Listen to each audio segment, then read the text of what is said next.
You have did your best to stand the test of times.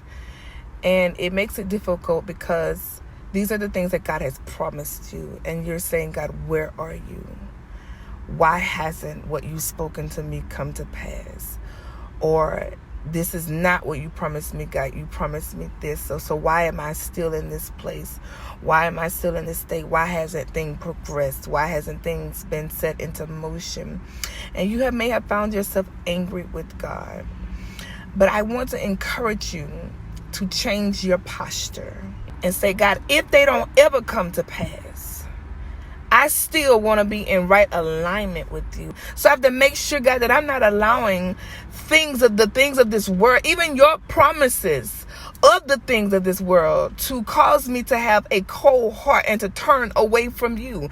Because see, there's some things that God has promised to some people that has not necessarily come to pass. And you have found yourself angry with God because you needed those things. Some of those things were time sensitive. And you feel like, God, well, the deadline for it to come to pass has already passed.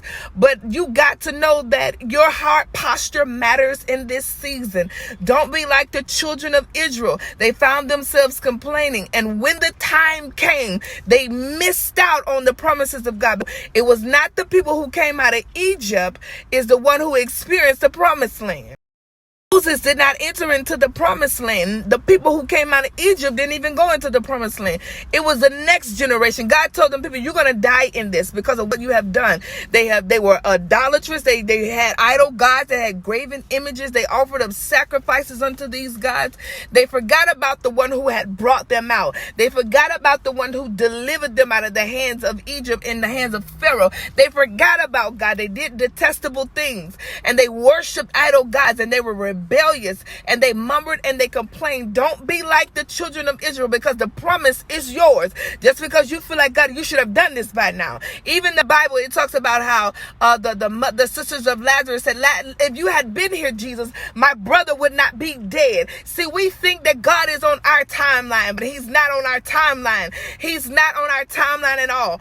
It doesn't matter if God never does what he promised he was going to do. God, I still want to be where you are. But Lord, my heart posture is, I want to be where you are.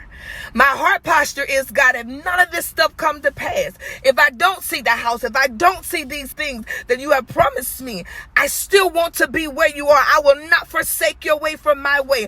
I will not forsake your will for my will. I will not forsake your plans for my own plans. You are my agenda, God. You are my will. I have no other desire outside of your will.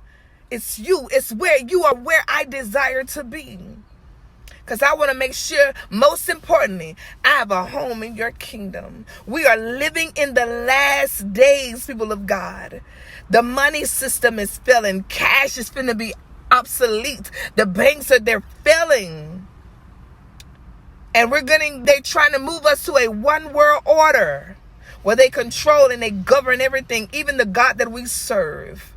Get your house in order. I still want to make sure that when you crack the sky, I have a home in your kingdom. Get your house in order, because no man knows the day nor the hour when Jesus is going to crack the sky.